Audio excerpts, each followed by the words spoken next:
আল্লাহ ডাক দিয়ে ইব্রাহিম তোমার স্বপ্ন আজকে কবুল হয়ে গেছে। এবার জিবরাইল আলাইহিস সালাম দৌড়াইয়া এমন ভাবে দুম্বারা লই আসমান দিকে আইতেছে, হিসাব মিলে দেখেন সিনারিটা কেমন লাগতেছে। সব ফেরেশতারা তাকায় রইছে, যাইব কোন সময়, যাওয়ার আগেই গলাটা কাটতে আলগা কইরা আল্লাহ তো খেলা ফাইনাল হয়ে যাইব। ওই জিবরাইল আলাইহিস সালাম এই ডরে উপর দিকে ডাক দেয়া কয় আল্লাহু আকবার, আল্লাহু আকবার। ইব্রাহিম নবী কয় লা ইলাহা ইল্লাল্লাহু আল্লাহু আকবার। এবার বাপের মুখে যখন ইব্রাহিম নবীর মুখে যখন তাসবিহটা শুনলো, সুরির নিচে তাইকা ইসমাঈল আলাইহিস সালাম কয় আল্লাহু আকবার, আল্লাহু আকবার ওয়ালিল্লাহিল হামদ। জোরে কি সুবহানাল্লাহ বলা যাবে না? ঈদের মাঠে যে পড়েন আল্লাহু আকবার, আল্লাহু আকবার, লা ইলাহা ইল্লাল্লাহ আল্লাহু আকবার, আল্লাহু আকবার ওয়ালিল্লাহিল হামদ, আল্লাহু আকবার, আল্লাহু আকবার, লা ইলাহা ইল্লাল্লাহ আল্লাহু আকবার, আল্লাহু আকবার ওয়ালিল্লাহিল হামদ। এটা সাধারণ একটা কালাম না, একটু কালাম হলো জিবরাইলের, আরেকটু কালাম হলো ইব্রাহিমের, আরেকটু কালাম হলো ইসমাঈলের। এই তিনটা কালাম কুরবানির সময় আইনে তাশরিক আসেনি, ফরজ নামাজের পরে ফরজ লাগেনি। কি ওয়াজিব পুরুষ জনে পড়বে, মহিলার ঘরের মধ্যে আস্তে আস্তে পড়বে, তবে পড়তে হবে, না পড়লে গুনাহগার হবে। কথা ঠিক হবে ভাই আমার ভাইরা? ঈদগার ময়দানে গেল আল্লাহু আকবার বলেন, আল্লাহু আকবার, লা ইলাহা আল্লাহু আকবার, আল্লাহু আকবার ওয়ালিল্লাহিল হামদ। চিৎকার মেরে বলুন আল্লাহু আকবার। রহমতের মালিক কে? এবার ঘুম বাঁচাবে হলো। আল্লাহ ডাক দিয়ে কয় ইব্রাহিম আমার হাজরার কইছো দাওয়াত খাইতে যাও। হাজরা যাওয়ার পরে জিগাই যে বাপ পুতে মিল খাইছো, আমার লাগে কি টানছো? সুবহানাল্লাহ রে। তাহলে তুমি কি জবাব দিবে? এটা জবাব করো, এটা তিনটা ভাগ করো। এক ভাগ নিজে খাইবা, আরেক ভাগ আত্মীয় স্বজনকে দিবা, আরেক ভাগ গরিব মিসকিনকে দিবা। ভাগ খাইছেন নি? কথা বলো নাকি সব নিজের ভিতরে হান যাইতেন দোহাই দেন রান্না সরকার আমাদের কি সুন্দর এখন অনলাইনে প্যাকেট বেরিয়েছে, প্যাকেট প্যাকেট করে সুন্দর রাখবেন। সব দিয়ে প্যাকেটের ভিতরে নিয়ে সুপে যে ভরে রাখবার লাগে একটা সিস্টেম চালু হয়েছে। হ্যাঁ খবরদার, ভাগ হইব কয়টা? এক ভাগ নিজে, আরেক ভাগ আত্মীয় স্বজন, আরেক ভাগ গরিবের। এই ভাগটা চলবনি এবার ইনশাআল্লাহ। কথা কেন চলবনি? আমার চলবনি। আল্লাহ যেন চলাইবার তৌফিক দান করে, আমিন করুন। আরো জোরে করা আমিন। আল্লাহ পাকের যত মাহবুব বান্দা হয়েছেন, সব মাহবুব বান্দাগুলো পরীক্ষার সম্মুখীন হয়েছেন। আল্লাহ যাদের ভালোবাসে তাদের বেশি পরীক্ষা করে থাকে। এই জন্য আমার যুবক ভাইয়েরা, নবীদের মধ্যে একজন নবী যার নাম হলো ইব্রাহিম খলিলুল্লাহ। জবানটা নাম কি বললাম? ইব্রাহিম নবীর উম্মতের কালিমাটা কেমন ছিল? লা ইলাহা ইল্লাল্লাহ ইব্রাহিম খলিলুল্লাহ। মুসা নবীর উম্মতের কালিমা ছিল লা ইলাহা ইল্লাল্লাহ মুসা কালিমুল্লাহ। দাউদ নবীর উম্মতের কালিমা ছিল লা ইলাহা ইল্লাল্লাহ দাউদ খলিফাতুল্লাহ। নূহ নবীর উম্মতের কালিমা ছিল লা ইলাহা ইল্লাল্লাহ নূহ নাজিউল্লাহ। আদম নবীর উম্মতের কালিমা ছিল লা ইলাহা ইল্লাল্লাহ আদম সফিউল্লাহ। ঈসা নবীর উম্মতের কালিমা ছিল লা ইলাহা ইল্লাল্লাহ ঈসা রূহুল্লাহ। হযরত ইসমাঈল আলাইহিস সালামের উম্মতের কালিমা ছিল লা ইলাহা ইল্লাল্লাহ ইসমাঈল সফিউল্লাহ। আর আমার নবী আপনার নবী উম্মতের কালিমা হলো লা ইলাহা ইল্লাল্লাহ মুহাম্মাদুর রাসূলুল্লাহ সাল্লাল্লাহু আলাইহি ওয়াসাল্লাম। জোরে জোরে কি আল্লাহু আকবার বলেন। এই জন্য আমার যুবক ভাইরা, ইব্রাহিম আলাইহিস সালাম যার উম্মতের কালিমা ছিল লা ইলাহা ইল্লাল্লাহ ইব্রাহিম খলিলুল্লাহ। আমাদের আদি পিতার নাম হলো হযরত আদম আলাইহিস সালাম, জাতির পিতার নাম হলো হযরত ইব্রাহিম আলাইহিস সালাম, রূহানি পিতার নাম হলো আমার রাহমাতুল লিল আলামিন। এই জন্য আমার যুবক ভাইরা, পৃথিবীর সবাই বলে আদম নবীকে আল্লাহ প্রথম বানাইছে। ঠিক আছে, তাইলে ওনার আব্বার নাম কি? ওই আব্বার নাম তো না নাই। ওনার আম্মাকে, ওই ওনার আম্মা তো নাই। হাওয়াকে বানাইছে, হাওয়ার আব্বার নাম কি? ওই হাওয়ার বাবার নাম তো নাই। হাওয়ার আম্মার নাম কি? হাওয়ার আম্মার নাম তো নাই। ও আদম নবীর প্রথম বানাইছে দীক্ষা, মাও নাই বাপও নাই। কহ তাইলে আদম নবী আগে নাকি আমার নবী আগে? শরীয়তের মৌলবী ভাইজান আব্দুল্লাহ আমিনের তো ভাইজান দুনিয়াতে আবার পড়ে না। আব্দুল্লাহ যখন নাই, আমেনা যখন নাই, আদম যখন নাই, হাওয়া যখন নাই, আসমান যখন নাই, সূর্য যখন নাই, চন্দ্র যখন নাই, কিছু যখন নাই, তখনই তো আমার নবী ছিল। কথা কি বুঝাইতে পারছি কিনা? হিসাব একটা এটা ভিত্তে লাগে, ভিত্তে লাগে। আব্বা আম্মার বড় হয়েছে, আমার কোন নবীর আব্বা আম্মা জাহান্নামী। জুতাটা হইলা সাফারাত বাড়ি মারুন লাগেনি। এটা তো ইউটিউব মৌলবী এলাকা লাগাল হয় না আর কি। বৈর ভাইয়া যদি আলি কইতো সাফার দাঁত ফালায়া এটি আবার কাগজ লইয়া ওদের টিনের গরুর সাথে এমনি ফালাই দিল সব বদলে। আমার কথা দাঁত উঠে ইন্দোরের ভাই ইন্দোর। হ্যাঁ, সাবধান করে দিলাম। তাহিরে যাই বলে নবীর বিরুদ্ধে কথা বলবেন, আপনাকে চিনব না। ইব্রাহিম খলিলুল্লাহ হলো জাতির পিতা।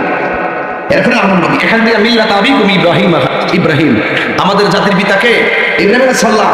আমাদের মুসলমানিত্বটা পাইলাম ইব্রাহিম আলাইহিস সালাম থেকে। জোরে বলুন সুবহানাল্লাহ।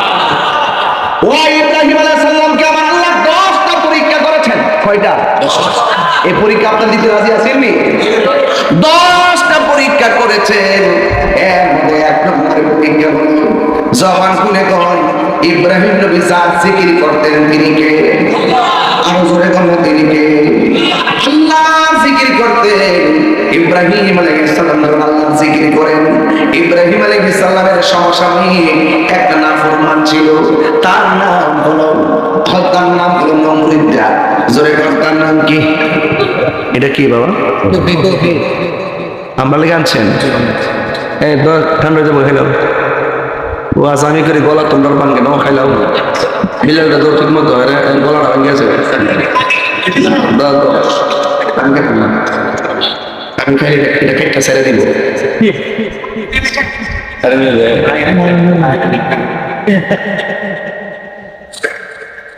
ফুলাফান্ডি বলি, ফুলাফান্ডি আসে না আসে না দিলে বলা যাবে ইনশাল্লাহ। ফুলাফান্ডি তুই গেছে বেড়া বুঝতে গেছে বেহেস্ত তার পুরো বেড়া যাইতো না।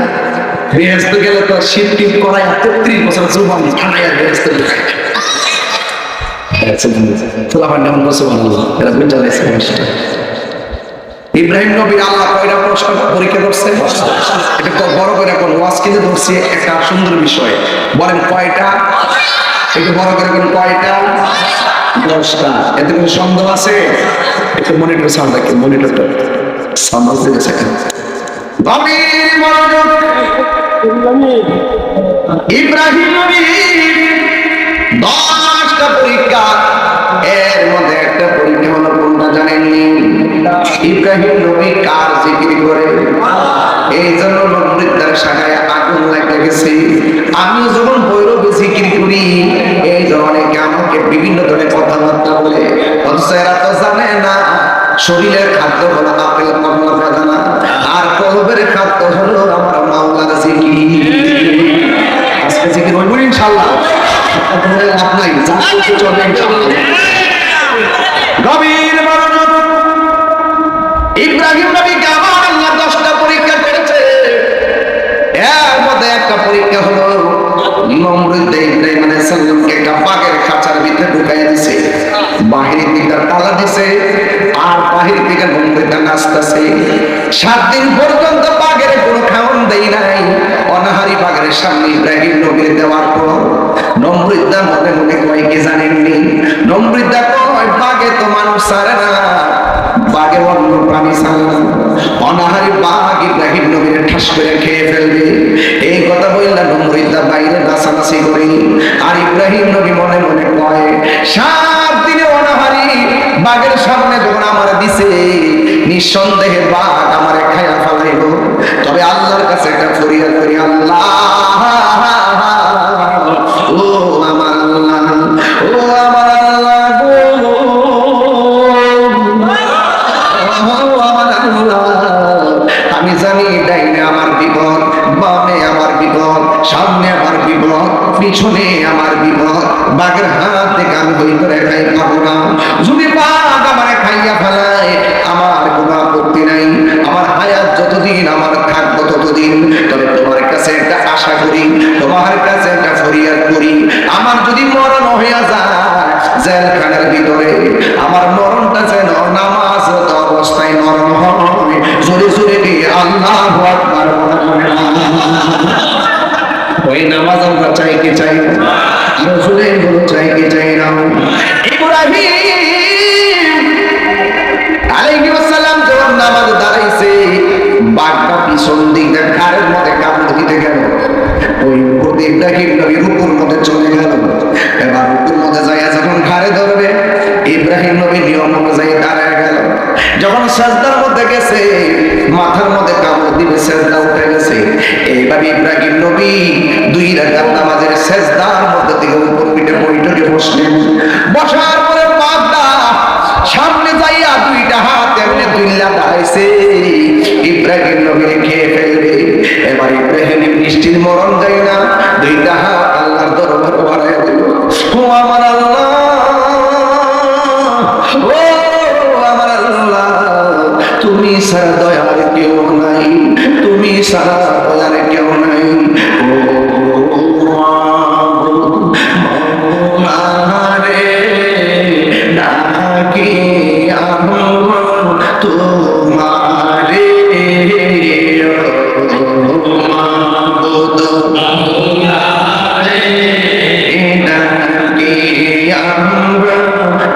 তোমারে আমার দোয়া কবুল করো, আর দোয়া কবুল করো, তোমার রহমান নামের খাতিরে।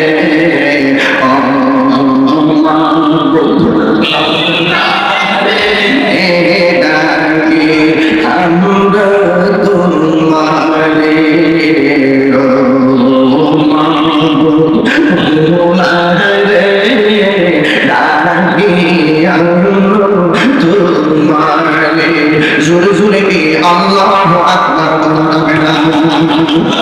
যার কেউ নাই তার কে আছে? ইব্রাহিম নবীর 2টা হাত আল্লাহ দরবারে বাড়ায়া কান্দে। এবার বাঘটা ইব্রাহিম নবীর খাওয়ার জন্য সামনে দাঁড়াইলো। এবার নবীতে তাকায় দেখতেছে ইব্রাহিম নবী দুয়ায় হাত তুলে কান্দে, আর বাঘের 2টা পা সামনে বাড়ায়া বাঘেও 2টা চোখের পানি ফালাইয়া ফালাইয়া কান্দে। আবার ইব্রাহিম নবী ওই খাঁচার ভিতরে 2টা হাত আল্লাহর দরবারে বাড়াইয়া যখন তিনি মুখের মধ্যে মেসেজ করলেন, এবার নম্বরটা তাকায় দেখেন বাঘের দিয়েছিল ইব্রাহিম নবীর খাওয়ার জন্য, কিন্তু বাঘে ইব্রাহিম নবীর টাচ করে নাই। না কইরা কি করছে জানেননি? ইব্রাহিম নবী সাজদার মধ্যে পড়া ছিল, সাজদার মধ্যে যাওয়ার কারণে ওই সময় তো ওই জায়গার মধ্যে তো তোমার ইয়া নাই, ওই জায়গার ভিতরে তো ওই জায়গার ভিতরে কোনো ধরনের নামাজের মুসল্লা নাই, ওই জায়গার ভিতরে নামাজের কোনো মুসল্লা নাই। কিন্তু ইব্রাহিম নবী ওই জায়গার মধ্যে যখন বসলেন, ওই জায়গার মধ্যে নামাজের মুসল্লা না থাকার কারণে ইব্রাহিম নবীর কপালের মধ্যে মাটির দাগ লেগে গেছে। ওই ইব্রাহিম নবী যখন মাটির দাগ লেগে গেছে, নম্রিতে তাকায় দেখতেছি বাঘের দিয়েছিল ইব্রাহিম নবীর খাওয়ার জন্য, কিন্তু বাঘ ইব্রাহিম নবীর না খাইয়া ইব্রাহিম নবীর কপালের মধ্যে যে মাটির গুলা লেগে আছে, বাঘের জিহ্বা দিয়া ইব্রাহিম নবীর কপালের ধুলাবালি গুলো চাইটা চাইটা পরিষ্কার করে দিয়েছে। আল্লাহ রাব্বুল আলামিন ইব্রাহিম নবীকে ওই জায়গার ভিতরে হেফাজত করলেন, পরীক্ষার মধ্যে ভরসা করছে আমার আল্লাহর উপরে। এবার ইব্রাহিম নবীকে এই নম্রিতা নিয়ে আগুনের মধ্যে ফেলে দিয়েছে। আগুনের মধ্যে ফেলে দেওয়ার পর এত বিশাল বড় গর্ত করলো, আগুনের মধ্যে নিয়ে ফালাইয়া দিল। আল্লাহ রাব্বুল আলামিন কত মেহেরবান। ইব্রাহিম নবী যখন আগুনের মধ্যে পড়ে গেল, নম্রিতা মনে করছে আগুন তো বাপেরও ছাড়ে না, আগুনের মধ্যে কোনো জাদুবিদ্যা চলে না। নম্রিতা মনে করছে ইব্রাহিম নবীর আগুন জ্বালায়া পুড়ে শেষ করে দিয়েছে। আল্লাহর লীলা খেলা বোঝা যায় না। যখন আগুনের তেজ কমে গেছে, নম্রিতা তাকায়া তাকায়া দেখতেছে ইব্রাহিম নবীর পূর্ব দূরের কথা, ইব্রাহিম নবীর একটা প্রসবের ভিতরে আগুনের স্পর্শ লাগে নাই। এই জন্য নবীর প্রেমিকদেরকে আগুন ধরে না, জান্নাতিও খাই না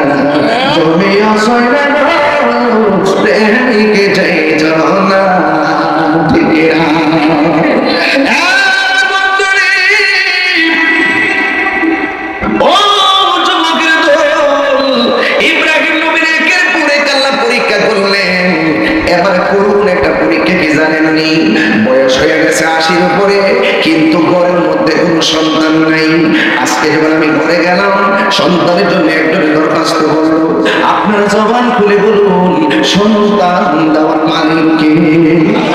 আল্লাহর কাছে বলবো, আল্লাহ যার ছেলে দরকার ছেলে দাও, মেয়ে দরকার মেয়ে দাও। কিন্তু এমন পরিবার আছে ঘরের মধ্যে ছেলেও নাই মেয়েও নাই, সে জানে সন্তান কত দামি জিনিস, কথা কম ঠিক না? ওই নিয়ামত যার ঘরের ভিতরে না, সে জানে সন্তান না হওয়ার কথা কত।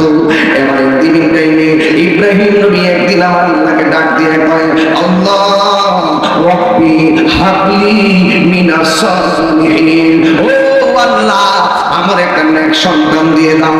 আল্লাহ একটা সন্তান দিয়েছে, অনেক বছর পরে পুরাকালে সন্তান দেওয়ার পর আল্লাহকে খবরদার সন্তানদের গায়ে কাজ করিও। দেখছেন পরীক্ষা কি বাড়ছে না কমছে? এমনিতে সন্তান নেই, নাই ধনের কত যত্ন, কয় খবরদার ধরা যাবে না। ঠিক আছে আল্লাহ আমি ধরলাম না। আবার ইব্রাহিম নবীর আল্লাহ ডাক দিয়া কয়, ইব্রাহিম ও ইব্রাহিম, আমি আল্লাহ তোমার এতদিন পরে একটা সন্তান দিলাম, এই সন্তানটারে লইয়া, সন্তানের মায়ের লইয়া, মায়ের নাম হলো হযরত হাজেরা। জোরে বলেন মায়ের নাম কি?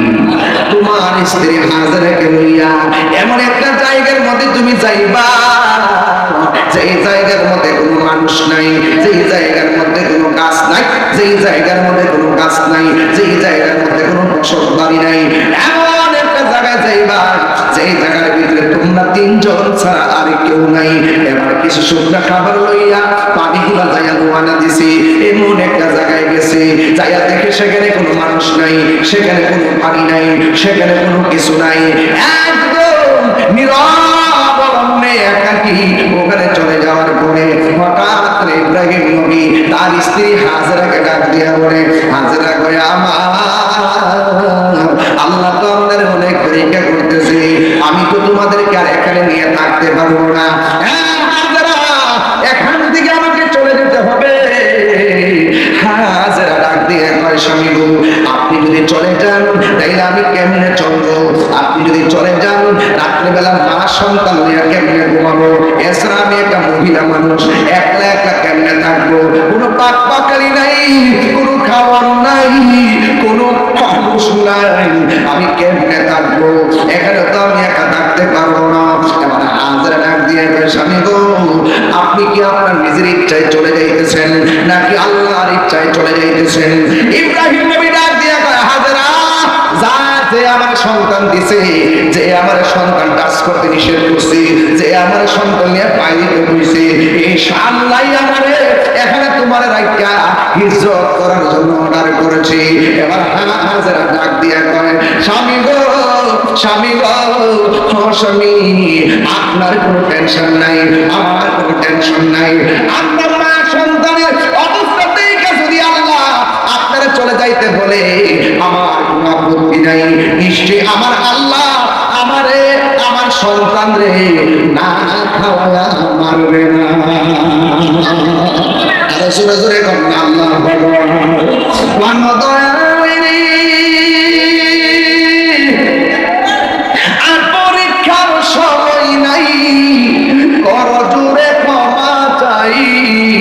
শেষের খেয়া না দিলাই আমারে, আমার দিন কি এমনি হবে, লোকে তোমায় কি বলিবে, এই দুঃখ রইল রাম শঙ্করপুরের অন্তরে। দয়াল আল্লাহ সন্ধ্যা হইল ডাকে দিলে না মুরে, ওরে সন্ধ্যা হইল ডাক দিলে না মুরে, প্রাণ দয়াল রে সন্ধ্যা হইল ডাকে দিলে না মুরে। একটা জবান বন্ধ রাখবেন না, মহব্বতে মায়ার সুরে বলুন সুবহানাল্লাহ।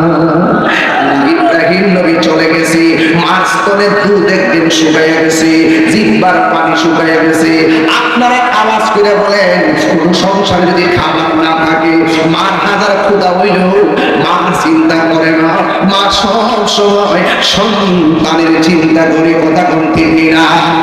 আরে প্রকৃতির ভিতরে টাকা না থাকলে সন্তান অনুভব করে না কিন্তু বাবার পকেটে টাকা না থাকলেও বাবা মনে মনে চিন্তা করি আমার পোলাপানের খাবার নিতে হইব, আমার পোলাপানরে অর্ধে অর্ধে খাবার খাওয়াইতে হইব, আমার পোলার পরীক্ষার ফি দিতে হইব। এই কষ্ট করে বাপ মা সন্তানটারে লালন করে। ওরা সম্পর্কের বন্ধু, আমি তাহির কথা যদি 2 মিনিটের জন্য ভালো লেগে থাকি, আজকে তোমরা বিষয় দিছো কবরবাসীর স্মরণে মাহফিল। একটা কথা মনে রাখবা, আপনার দাদা কিন্তু ওই কবরে অনেকের শুয়ে আছে, আপনার দাদি কিন্তু ওই কবরে শুয়ে আছে, আপনার বাবা কিন্তু ওই কবরে শুয়ে আছে। যেমন আমার বাবাই তো ওই কবরে শুয়ে আছে, সুখে কিনা তোকে আছে আমি জানি না, অথচ এই বাপটা ফুটফুট করতে করতে জীবনটারে পানি করে ফেলাইছে, কবরের মধ্যে বেদনা করে ফেলাইছে। সুজা হইয়া পড়তে না, পিঠের বেদনা ছায়া যায়, কিন্তু বাপের কষ্টের ব্যাগটা সন্তান নিতে জানে না। একটা কথা মনে রাখবা, বাপ মার মনে কষ্ট দিয়া তাহিরের কাছে মুরিদ হইয়া আব্বা আব্বা করবা, তোমার মতো মুরিদ তাহিরি দরকার নাই। একটা কথা মনে রাখবেন, বাপ মা রাজি, আমার আল্লাহ রাজি। বাপ মা বেজার, আমার আল্লাহ বেজার। কথা বল ঠিক না বেটি? এই যুবক পোলাপাইন, খবরদার খবরদার, এখনো সময় আছে, মা বাবার কদমে চলে যাও। একটা মা কি করে সন্তানের জন্য জানি, একটা মা জীবনে কষ্টের কথা কোনোদিন খুইলা কহে না। ওই মার তুলনা কেবল মাত্র মাই। সারা দুনিয়া ঘুরা ঘুরা যদি আসো, এরপরে দেখবা মার তুলনা মাই। মায়ের সঙ্গে কাহারও কোনো তুলনা নাই, বাবার সঙ্গে কাহারও কোনো তুলনা নাই। দোয়া করলে ডাইরেক্ট কবুল হওয়ার আগে একটা পর্দা আছে, কিন্তু মা বাবা যখন সন্তানের জন্য দোয়া করি, মা আজকে কোনো পর্দা নাই, ডাইরেক্ট আমার আল্লাহর দরবারে কবুল হয়ে যায়। মা বাবা দোয়া করলেও লাগে, মা বাবা দোয়া দিলেও লাগে। এই জন্য মা দোয়ার মধ্যে কোনো স্বার্থ নাই। আমি তাহিরি দোয়া করবো, স্বার্থ থাকতে পারি, আপনি আরেকজনের জন্য দোয়া করলে স্বার্থ আছে। এই পৃথিবীতে 2টা মানুষ দোয়া করলে কোনো স্বার্থ নাই, একটা হলো মা আর একটা হলো বাবা। এই জন্য আমি তাহিরি প্রায় মাকে বলি, নিঃস্বার্থে ভালোবাসে শুধু আমার মা, ভবে যার তুলনা নাই। নিঃস্বার্থে ভালোবাসে শুধু আমার মা, ভবে যার তুলনা নাই। সেই মা তোমার চলে গেলে গো,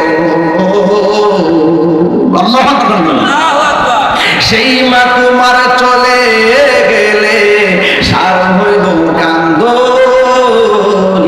এই জগতে কেউ হবে না মায়েরই মতো, এই জগতে কেউ হবে না মায়েরই মতো। মা তোরা পন কইর যতন, মা তোরা পন কইর যতন, মা মূল্য ধন। এই জগতে কেউ হবে না মায়েরই মতো, এই জগতে কেউ হবে না মায়েরই মতো। বাবা গো বাবা, বাবা গো বাবা, তুমি কেমন আছো চোখ মাটির ঘরে, তোমার কথারই দহি মাঝে পড়ছে বারে বারে। বাবা গো বাবা, বাবা গো বাবা, কত আদর কত স্নেহ তোমার কাছে পেলাম, সব কিছু হারিয়ে আজকে নিঃস্ব হয়ে গেলাম। কত আদর কত স্নেহ তোমার কাছে পেলাম, সব কিছু হারিয়ে আজকে নিঃস্ব হয়ে গেলাম। ভালোবাসি তোমায় বাবা, বুকটা যে যায় ছিঁড়ে। ভালোবাসি তোমায় বাবা, বুকটা যে যায় ছিঁড়ে। তোমার কথারই দই মাঝে পড়ছে বারে বারে।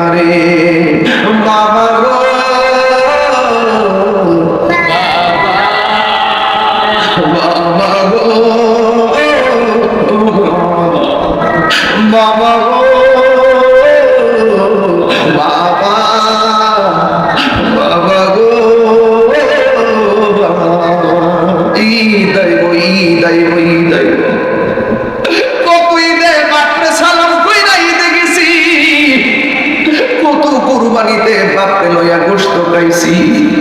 এমন অনেক সংসার আছে কুরবানি দিতে পারে না, সন্তানগুলি বাবার চেহারা দিকে তাকায় থাকে আর পাট্টা করে কোনার বইয়া বইয়া চোখের পানি ফালাইয়া কান্দে আর জানালা দিয়া তাকায় থাকে কোনো বাড়ির থেকে নেই গোশত দিয়া যায়। এমন অনেক পরিবার আছে কুরবানি দিতে পারে না, সন্তানটা তো বুঝে না, বাপটা জানালা দিয়ে তাকায় থাকে, মা তাকায় থাকে, পাশের বাড়ির থেকে নেই গোশত দিয়া যায়। এই জন্য আমি বইলা দিয়া যায়, আপনি কুরবানি দেওয়ার ক্ষমতা আছে, কুরবানিটা দেওয়ার সময় কি করবেন জানেননি? রানের গোশতটা কাইটা কেজিদারের পরে রাইকা কেজিদারের হিসাব রাখতে কি করবে জানেননি? আপনার যদি কাছে বাড়ি যারা কুরবানি দেয় নাই, আপনার কুরবানির লাশ বসতেন রান্নার গ্রামটা পাশের বাড়ির কুরবানি না দেনওয়ালার কানের নাকের মধ্যে পৌঁছার আগে আপনি গোশতটা তার বাড়িতে পৌঁছে দিন। শেষে হতো দেন, মাঝে হতো দেন, প্রথম প্রথম দিয়া দিন, দেখবেন ওই সন্তানগুলো অনেক খুশি খুশি লাগবে, অনেক খুশি খুশি লাগবে। আপনি জানেন না হয়তো আপনার কাছে অনেক টাকা আছে বইলা গরুটা জবাই করছে, আপনি হয়তো জানেন না কুরবানি যারা দেয় না তারা কি করে। আপনি নতুন জামা গায়ে লাগাইছেন, টাকা আছে দেখা নতুন জামা গায়ে লাগাইছেন, যারা কিনতে পারে না তাদের মতো হইলে বুঝতেন নতুন কাপড়টা কত। এই জন্য কুরবানি কইরা গোশতটা তার বাড়িতে পাঠিয়ে দিবে। আপনি জানেন না গরিবরা তখন কি করে হাহাকার করে, পারলে 500 টাকা লাগিয়ে দিয়ে দিয়ে মশলা কিনে রাখবো, আমি গোশত পাঠাবো। দেখেন এই পশুর গলার মতো মাটিতে পড়ার আগে আপনার কুরবানি কবুল হয়ে যাবে।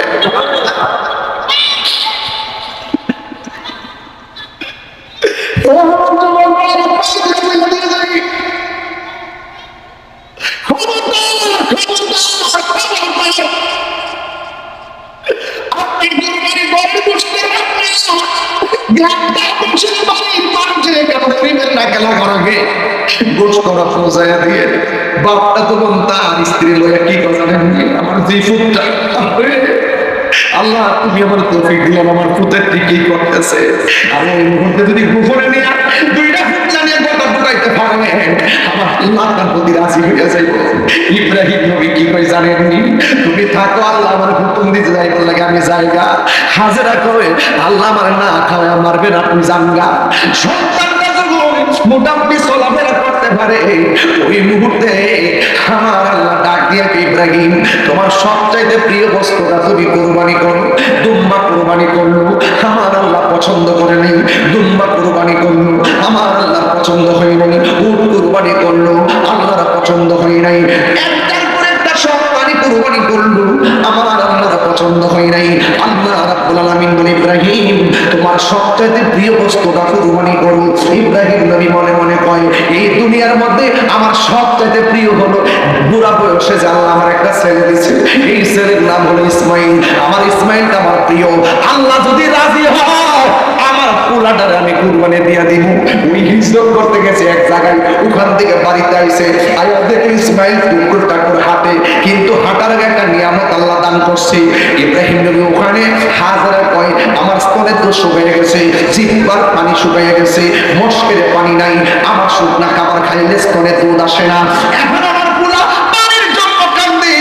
হাজারা বলতেছে আমি আমার সাধু মনির আমি কোন দিকে পানি পান করবো।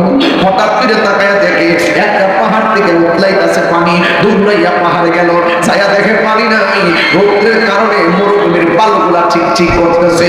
ওই জায়গা থেকে সামনে তাকায় দেখে আরেকটা পাহাড়, ওই জায়গার মধ্যে চলে গেছে, ছায়া দেখে চিকচিক করতেছে পানি, ছায়া দেখে সেখানে পানি নাই। এক নম্বর পাহাড়ের নাম হলো সফা, আর এক নম্বর পাহাড়ের নাম হলো মারওয়া। আল্লাহ কাছে পাগল পেছে পুতের পানির লাইগা একটা দৌড় মারছে, মারে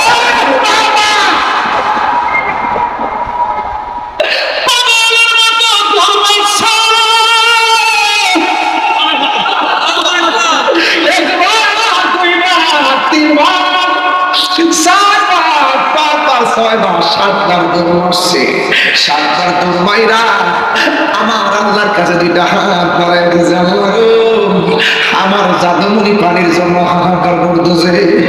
আল্লাহ ডাক দিয়ে কই জিবরাইল আমার হাজার আর যেন না কান্দে, আমার ইসমাইল কাছে যাওয়ার জন্য বলো।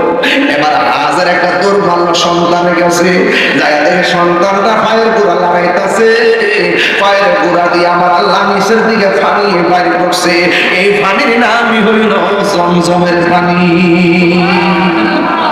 হাজারা পানি উতলাইতেছে, হাতেরা ডান পাশে বাঁধে পানি বামে যায়, বাম দিকে বাঁধে পানি সামনে যায়, সামনে বাঁধে পানি পিছনে যায়। শেষ পর্যন্ত হাজারা পানির ডাক দিয়ে হঠাৎ করে পানিটা থেমে গেছে।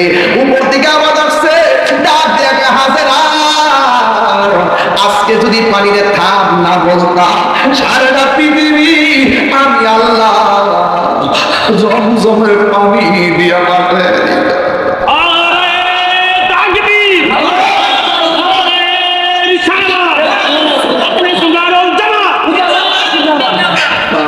কে যাবি নবীর নৌকাতে পারে, কে যাবি নবীর নৌকাতে নৌকাখানি যাতনের নৌকাখানি নাই ডুবার ভয়, পারে কে যাবি নবীর এবার হাজার আমার আমার পানি দিছে। এই ডাবের পানি বলো, পুষ্করির পানি বলো, দিঘির পানি বলো, নদীর পানি বলো, সাগরের পানি বলো, মহাসাগরের পানি বলো, সব পানি দাঁড়ায়া পান করা হারাম। আর জমজমের পানি দাঁড়ায়া পান করা হলো সুন্নাত। আর জোরে জোরে বলো সুবহানাল্লাহ। সন্তানটাকে বড় করলেন। ওই দিক দিয়ে ইব্রাহিম নবী স্বপ্ন দেখলেন সবচাইতে প্রিয় বস্তু কুরবানি করার জন্য। তিনি মনে মনে ভাবেন আমার সবচাইতে প্রিয় হলো আমার সন্তান ইসমাইল। আল্লাহ যদি রাজি হয় আমি সন্তানটাকে কুরবানি করে দিব। কিন্তু ইব্রাহিম নবী যখন বাড়ির মধ্যে আসলেন, আয়েশা এখন হাজারে কেমনে কইব সন্তানটারে জবাই করব, সত হইল তো মা, সব হইল তো সন্তানের মা, কেমনে কইব। এরপরে সন্তানটা মোটামুটি চলাফেরা করে, ফালাম্মা বালাগা মাআহু সায়া, সন্তানটা যখন চলাফেরা করে তখন ইব্রাহিম নবী আসলেন। আয়েশা সন্তানটারে পার্সোনাল ডাকলেন, ডাইকা বলতেছে ইয়া বুনাইয়া, হে আমার সন্তান, ইন্নী অবশ্যই আমি আরা দেখেছি ফিল মানামি স্বপ্নের মধ্যে, আমি অবশ্যই আমি আসবাহুকা তোমাকে জবাই করেছি, ফানজুর তোমার মতামত, মা তারা যা দেখেছি এই ব্যাপারে তুমি যা বলা তা বলো, এই ব্যাপারে তোমার মত ফানজুর মা যা তারা, এই ব্যাপারে তোমার মতামত কি।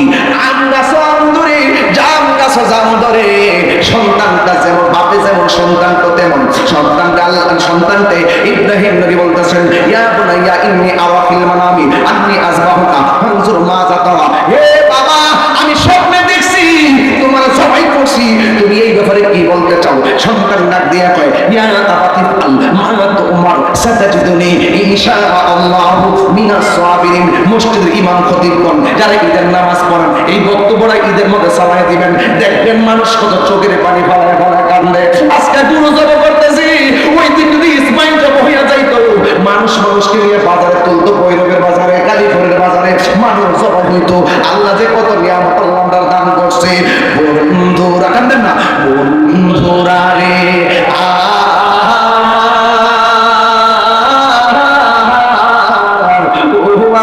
শঙ্কর বরেরা, এ আমার ভৈরবের বাবাজিরা, এ আমার যুবক ভাইরা, সন্তানটা ডাক দিয়া কয় এ আমার আব্বা আপনি যা স্বপ্ন দেখছেন আমি রাজি আছি। সুবহানাল্লাহ। আমার বাপ রাজি, সন্তান রাজি, এরপরও হাজারে কইতে পারে না। লাস্টে ডাক দিয়া হাজারা বহুদিন পরে আমি আইছি, আমার পুরাটার লইয়া একটু বেড়াইতাম যাম, একটু সাজাইয়া দাও। এবার সুন্দর করে সাজাইয়া দিল। সাজাইয়া দেওয়ার পরে বাপের সন্তান ঘুরতে যাইব, ওই দিক দিয়ে শয়তান হাজারের কাছে আইসা ডাক দিয়া কয় হাজারা তোমার আমার সন্তানটারে ইব্রাহিম নবী জবাই করে ফেলাইব। হাজেরা কই মরদুদ শয়তান ভাগ এখান থেকে। এই জায়গার মধ্যে ফেল হইয়া শয়তান চলে গেছে ইসমাইল আলাইহিস সালামের কাছে, যাইয়া বলে ইসমাইল তুমি কই যাও? কই বাপে যেখানে লইয়া যায় সেখানে যায়। তুমি জানো নি তোমার বাবা তোমার জবাই করবো। এই আমার বাবা জবাই করলে তোর কি হইছে? এবার একবার শয়তানকে কঙ্কর মারলো, দুইবার শয়তানকে কঙ্কর মারলো, তিনবার শয়তানকে কঙ্কর মারলো, চারবার শয়তানকে কঙ্কর মারলো। মাসিম নিয়ে যাইয়া ওই হজের মধ্যে যাইয়া দেখো আমি যখন আমার আম্মারে উমরার মধ্যে লইয়া গেছি, আমি জিগাইলাম আম্মা এই জায়গার মধ্যে ইসমাইলে কঙ্কর মারছে কই জানি? কাপ্তর দোস্তা কি লেগা বিড়ি সে লইয়া হাড়ুর বেদলে লড়তে পারে না, অথচ যাই ওখানে দৌড়াইয়া যাইয়া ওই কঙ্কর মারছে ভাত্তর ভিতরে, দৌড়াইয়া ভাত্তর মারছে। ওই মনটা চাইতাছে তো ততইটা মারতাম, বুঝছিলি তোরা? এমন ভাবে তার ডিল মারতেছে। ইসমাইল আলাইহিস সালাম সব কঙ্কর মারছে, ওই দিক দিয়ে হাজের আলাইহিস সালাম সাতবার সাফা মারওয়া তুল দিছে। আল্লাহকে পছন্দ হয়ে গেছে। এবার ইব্রাহিম নবীর ছেলে ইসমাইল সাতবার কঙ্কর মারছে, আল্লাহকে পছন্দ হয়ে গেছে। কিয়ামত পর্যন্ত এই ইডা মারামারির খেলা চলবে। বুঝেনি পৃথিবীর প্রথম কোরআনেতে বাকাম বন্ধুর নামের মিতারা করেছে মাকা। সবাই বলতে আল্লাহু আল্লাহু আল্লাহু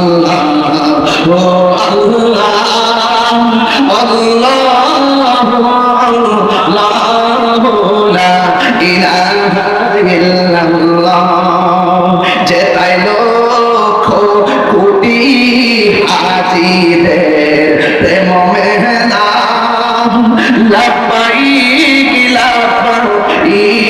বলে লাশারি কালা আল্লাহু আল্লাহু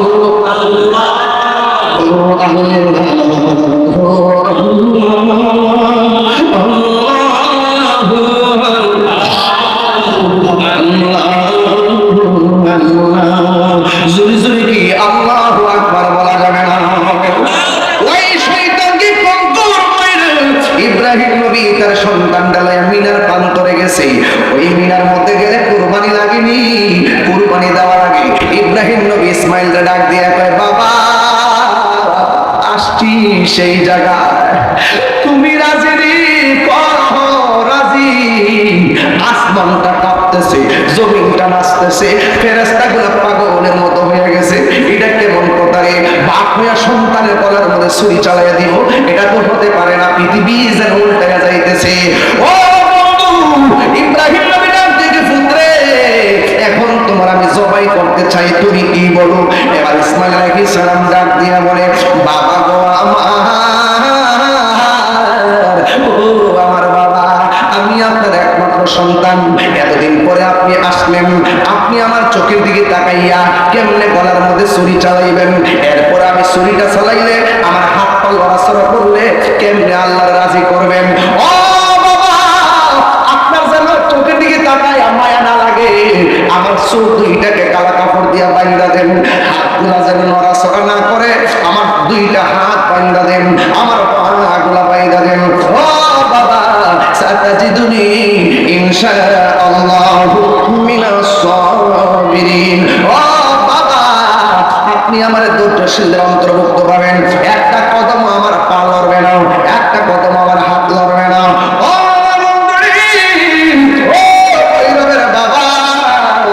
ইব্রাহিম আলাইহিস সালাম ডাক দেবে ঠিক আছে বাবা আমার আল্লাহকে রাজি করা লাগবো।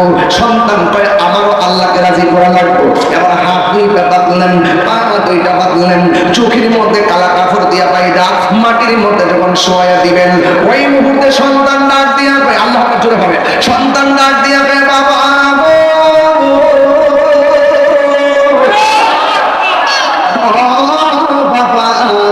একটু কথা আছে কয় কি? আপনি যদি আমার হাত পা বান্দা জবাই করেন, চোখ বান্দা জবাই করেন, কিয়ামত পর্যন্ত মানুষ আপনারে বলবে ইসমাইলে জবাইয়ের মধ্যে রাজি ছিল না, বাপে মনে হয় হাত পা বাঁধছে জুড়ে জবাই করছে, ইসমাইল মনে রাজি ছিল না। ও বাবা আমার হাতের বাঁধন খুইলা দেন, পায়ের বাঁধন খুইলা দেন, আমার চোখের বাঁধন খুইলা দেন। সাতাজিদুনি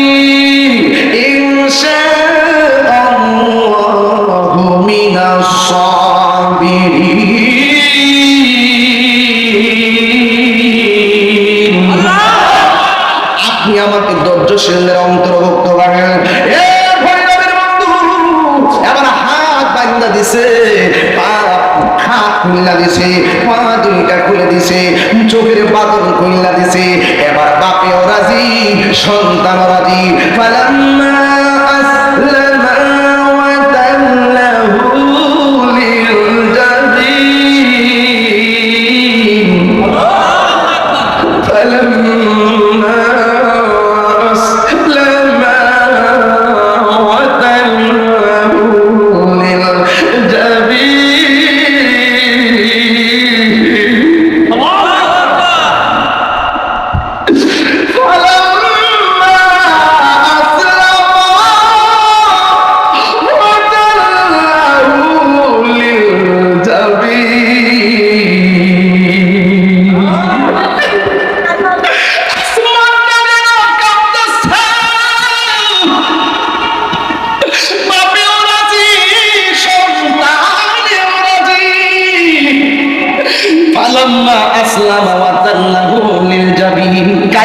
মাটির মধ্যে শোয়াই দিছে। যে ছুরিটা লইছে কেমন ধার জানেননি, পাথর মধ্যে টাচ করলে গলা কাটতে যায়। ওই গলা কাটতে যায় পাথর লইয়া ওই ছুরিটা লইয়া গলার মধ্যে ঢুকাইব, কিন্তু গলার ভিতরে ছুরি যায় না। এবার ডাক দিয়ে তুমি এই গলার মধ্যে যাস না কেন? আপনি আমার একবার বলতেছেন গলায় যা, কে যেন আমার হাজার বার না করতেছে।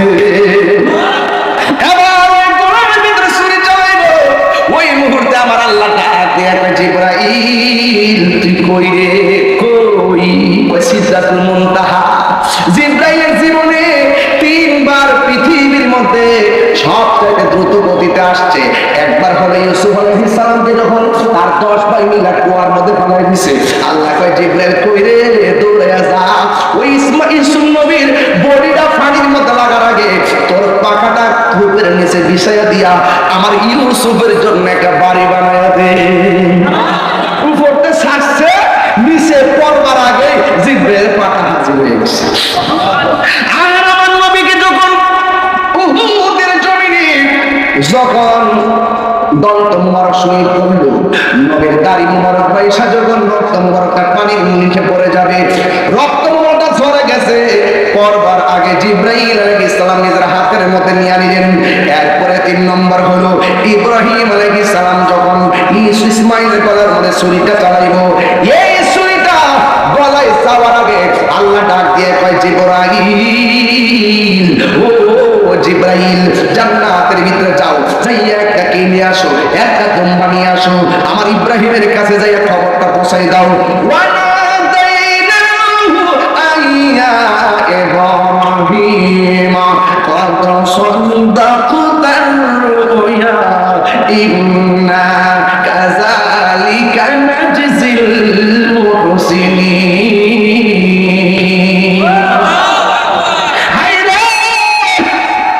আল্লাহ তোমার স্বপ্ন আজকে কবুল হয়ে গেছে।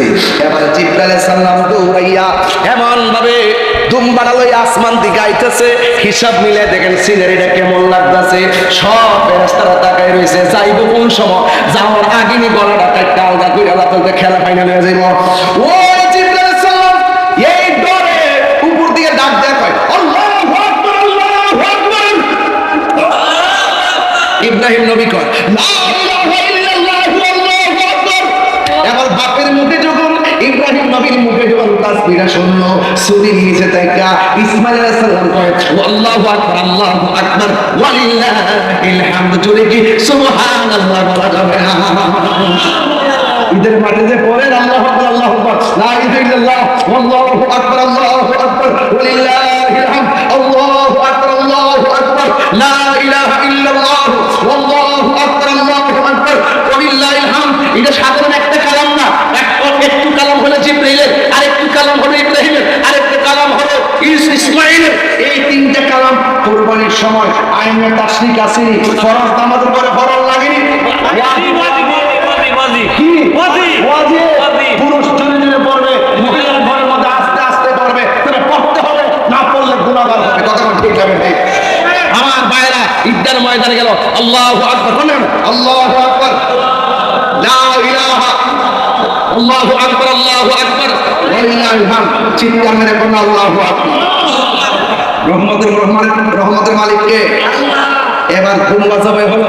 আল্লাহ ডাক দিয়ে কয়, হে ইব্রাহিম, আমার হাজরানার কয়েছো দাওয়াত খাইতে যাও। হাজরা যাওয়ার পরে জিগায় যে বাপ পুতে মিল খাইছো, আমার লাগে কি টানছো? সুবহানাল্লাহ রে। তাহলে তুমি কি জবাব দিবে? এটা জবাব করো, এটা তিনটা ভাগ করো। একবার নিজে খাইবা, আরেকবার আত্মীয় স্বজনকে দিবা, আরেকবার গরিব মিসকিনকে দিবা।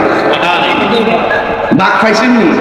কথা বলো নাকি সব নিজের টান যাইতেন দোহাইতে না রান্না সহকারে আমি বলছি কি সুন্দর এখন অনলাইনে প্যাকেট বেরিয়েছে। প্যাকেট প্যাকেট করে শুরু করে রাখবেন।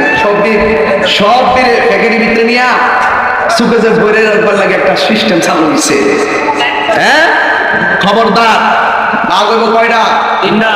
এক ভাগ নিজে, আরেক ভাগ আত্মীয় স্বজন, আরেক ভাগ গরিবের। এই ভাগটা চলবনি এবার ইনশাআল্লাহ। কথা কেন চলবনি? আমার চলবনি। আল্লাহ যেন চলাইবার তৌফিক দান করে, আমিন করুন। আরো জোরে গোনা আমিন।